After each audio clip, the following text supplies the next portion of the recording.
Eh bien, entre blocage diplomatique, tentative de médiation et fragilité persistante sur le terrain, c'est la tension justement qui s'intensifie au Moyen-Orient. C'est Oman aussi qui essaye de parvenir à une certaine solution. Il s'active pour rapprocher des positions alors que l'Iran durcit le ton face aux États-Unis. Parallèlement, la situation au Liban reste assez préoccupante, certainement, malgré une trêve prolongée sous impulsion américaine. Quels sont les véritables enjeux de cette séquence? C'est ce que nous allons essayer de savoir avec Monsieur l'ambassadeur Medhat El-Mili, ancien ministre adjoint aux Affaires étrangères. Monsieur l'ambassadeur, bonjour. Bonjour à vous. Ravi de vous avoir parmi nous en ligne, en direct, pour parler du Moyen-Orient. Et j'aimerais bien commencer avec le président Abdel Fattah el-Sisi, qui, à l'occasion justement de son discours prononcé lors des célébrations du 25 avril pour la libération du Sinaï, le président Sisi appelle à recentrer l'attention sur la question palestinienne. À quel point on est aujourd'hui détourné de la question palestinienne? Alors, le président Abdel Fattah a totalement décidé de repenser, de reconcentrer les positions internationales sur la question palestinienne, notamment qu'on sait tous que la cause palestinienne est la source de tous les tourments qui se passent au Moyen-Orient. On est dans une phase malheureusement de recomposition du nord de l'ordre régional au moins. Alors, on ne peut pas séparer ce qui se passe en Chine avec ce qui se passe simultanément en Iran, au Liban. Et cela n'est pas des crises isolées, mais c'est une dynamique stratégique d'Israël. Le point central de cette dynamique est qu'il existe une volonté de poser un équilibre régional par la force. C'est le principe du président Trump d'imposer la paix, selon lui, par force, tout en marginalisant certaines causes et affaiblissant certains acteurs, comme la cause palestinienne. Alors, la cause palestinienne est en excellence de Abdel Fattah, qui a totalement raison de voir et de comprendre qu'il y a une érosion progressive à la cause palestinienne.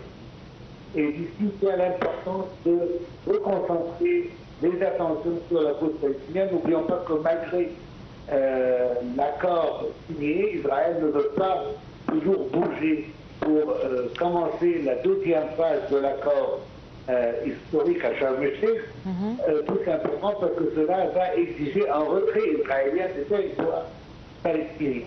Ce qu'Israël ne veut pas le faire. D'ailleurs, Israël a annexé à peu près 60% jusqu'à maintenant pour des raisons sécuritaires, c'est ce qu'ils le disent, et aussi ils sont en train d'essayer d'annexer la Cisjordanie.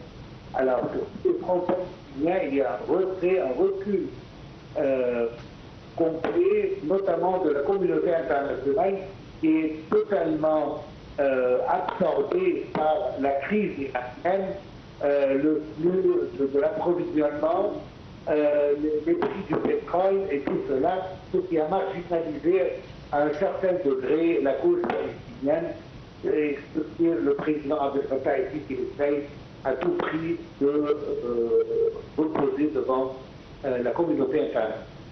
Très bien. Si la communauté internationale, quand vous l'avez justement précisé, quand vous venez de le préciser, est complètement absorbée par la question iranienne, et voilà, ça certainement, on connaît pourquoi, surtout pour tout ce qui est rapport avec l'énergie, à quel point, justement, aujourd'hui, malgré ceci, malgré cette tension, on peut encore une fois avoir un regard sur la question palestinienne. Ceci dit, pourquoi on se pose cette question? Parce que tout simplement, on a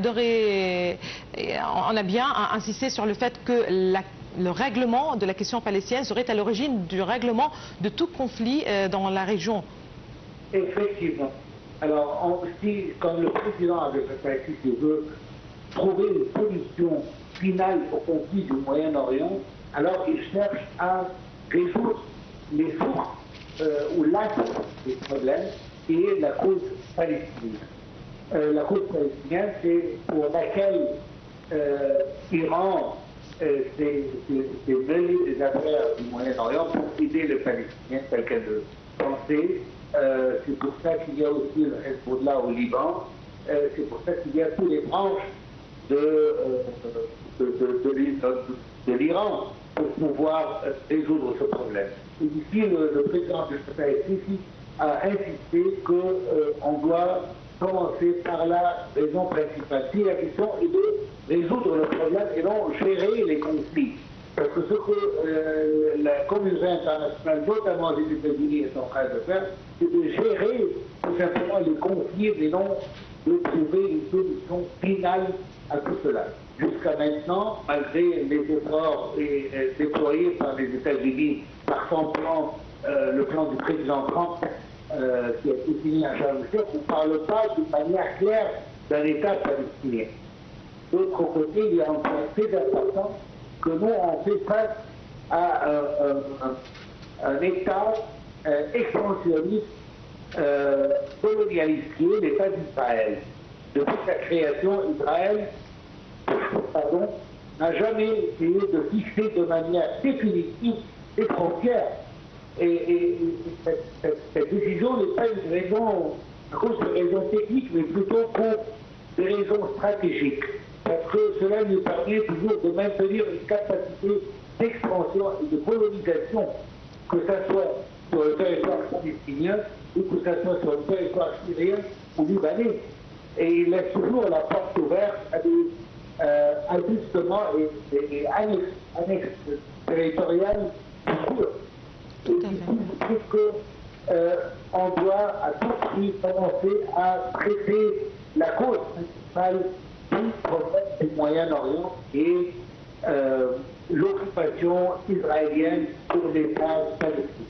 Très bien. Donc, retour au droit international, aux résolutions de l'ONU en parlant d'une solution juste et globale de la question palestinienne, ce qui n'est pas le cas. Et tout à l'heure, vous avez aussi mentionné qu'aujourd'hui, on parle de comment imposer la paix par la force, alors que la force n'a jamais justement parvenu à imposer un paix, à moins que ça sera justement dans la légitimité, c'est-à-dire une fois qu'on essaye de se défendre, pas le contraire, pas pour imposer un certain statu quo.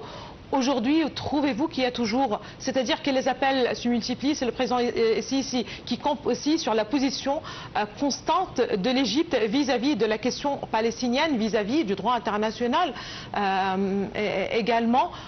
Aujourd'hui, quelle place justement le dialogue, le droit international occupe-t-il selon vous sur la scène internationale? Malheureusement, et je serai très franc avec vous en disant que presque rien.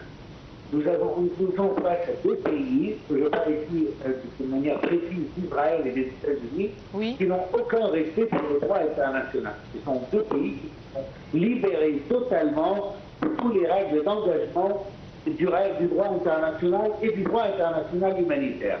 C'est pour ça qu'on a vu depuis le 7 octobre, et même avant certainement, des politiques israéliennes soutenues toujours inconditionnellement par les États-Unis, que ce soit une colonisation instoppable dans tous les territoires occupés, que ce soit en Palestine, au Liban, en Syrie, et d'ailleurs d'autres selon l'Israël historique ou cette illusion qu'ils ont et sortir de scripts religieux, mais certainement qui n'auront pas la chance d'exécuter. Mais je veux dire que, selon ce qu'on a dit, et ce n'est pas un secret, oui, le président Trump a dit que lui, le droit international n'est pas sa boussole.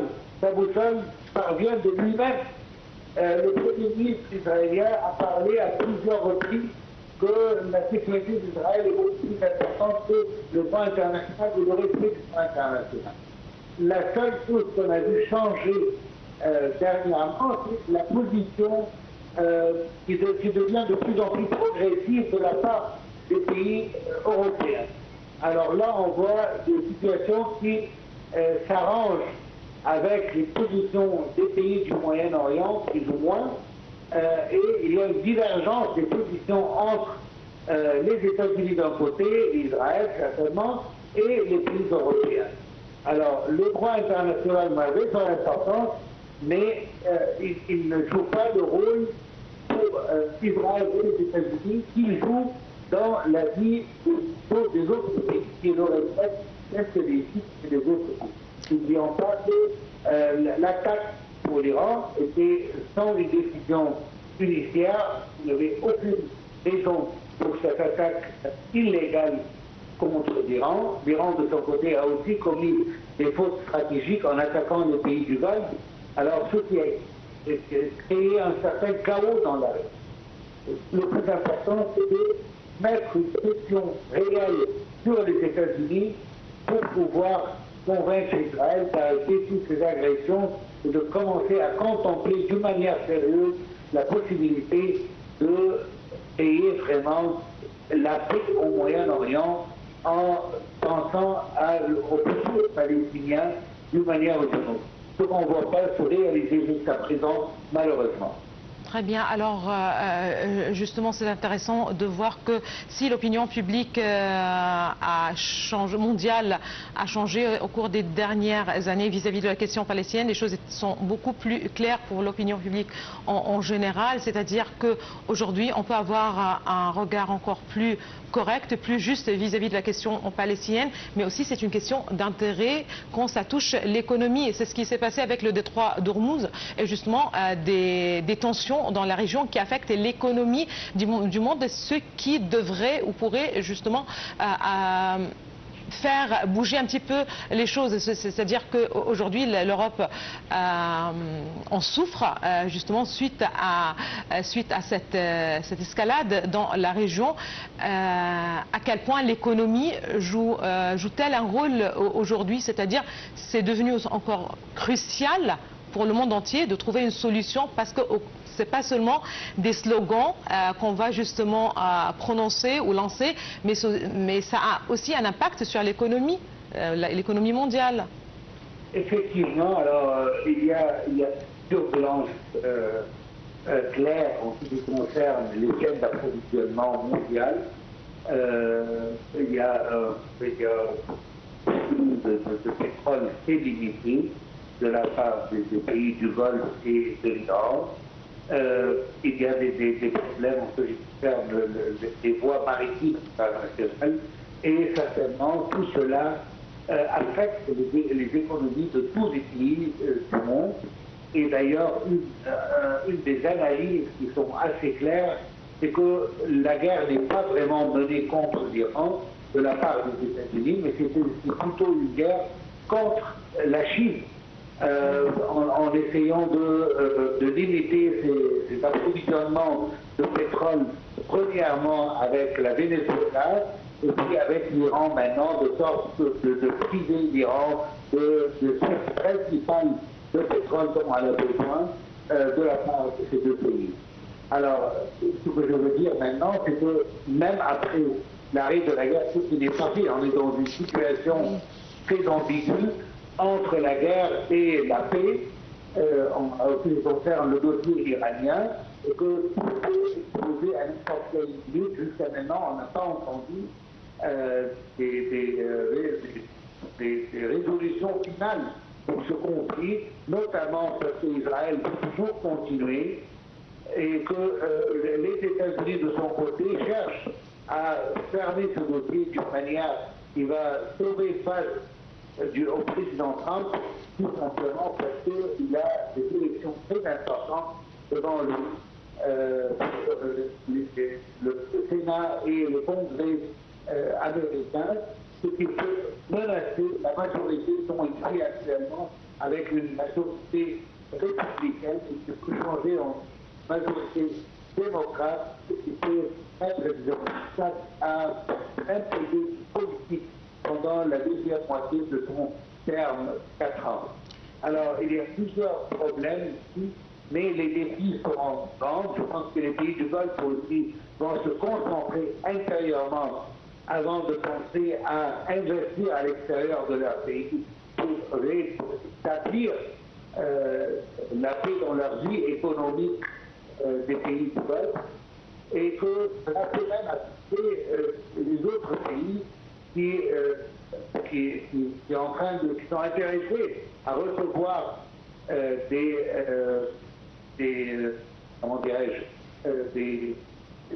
investissements de la part de ces pays. Alors, je pense que toute la structure économique post-guerre sera un peu différente de celle qu'on a reçue avant la guerre. Très bien. Juste une dernière question, si vous me le permettez, Monsieur l'ambassadeur. C'est-à-dire, au départ, c'était l'Égypte, la Turquie et le Pakistan avec une certaine médiation, donc des tentatives pour trouver une sortie. Après cela, c'était les négociations d'Islamabad. Aujourd'hui, c'est le sultanat d'Oman qui essaye aussi, c'est le sultan justement d'Oman et le ministre des Affaires étrangères qui se sont, qui ont échangé sur la question à quel point ça ouvre une nouvelle porte selon vous. Alors la question de la paix et de trouver une solution à la crise actuelle, c'est toujours un travail collectif. Le Pakistan n'a jamais travaillé seul, il y avait toujours tout à fait. derrière la Turquie, l'Égypte, l'Arabie Saoudite, et aussi en ce qui concerne Oman, il y aura certainement des consultations avec les autres acteurs et les autres intéressés tels que l'Égypte, la Turquie et autres, parce que tout le monde est maintenant intéressé, parce que cela affecte, comme on vient de le dire, oui, les chaînes d'approvisionnement dans le monde entier, et la stabilité du Moyen-Orient, toujours, elle affecte tous les pays. Alors, espérons qu'il y aura une nouvelle vision, parce que de commencer avec un nouveau slogan qui est Oman maintenant, risque de montrer que le Pakistan n'a pas vraiment pu arriver à une solution sur ce qui concerne ailleurs. Et moi, je trouve de mon point de vue que jusqu'à maintenant, il n'y a pas de volonté de tous les partis de trouver vraiment des solutions. On est dans un status quo qui est très turbulent, qui n'est pas stable du tout et qui peut exploser à tout moment.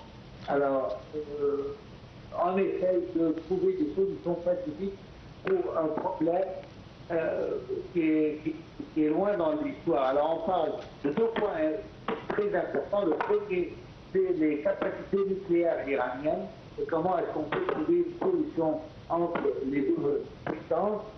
Et la deuxième, c'est la circulation libre des voies maritimes, notamment en ce qui concerne les 3 Hormuz, qui représentent un vrai obstacle pour reprendre la situation. L'Égypte elle-même est affectée par cela pour le canal de Suez et pour le commerce international qui passe par le pays. Très bien. Merci beaucoup à vous, Monsieur l'ambassadeur Medhat Elmili. Vous êtes ancien ministre adjoint aux Affaires étrangères. Merci encore une fois pour toutes ces précisions. Madame, Monsieur, il est 11h15. C'est tout de suite un rappel en bref des principales nouvelles de l'actualité avec Jihan Nabil. À toi, Jihan. Merci, Donna. Merci. Et on enchaîne tout de suite avec l'actualité en bref. Le président Abdel Fattah el-Sisi a eu lundi un entretien téléphonique avec son homologue kenyan William Ruto.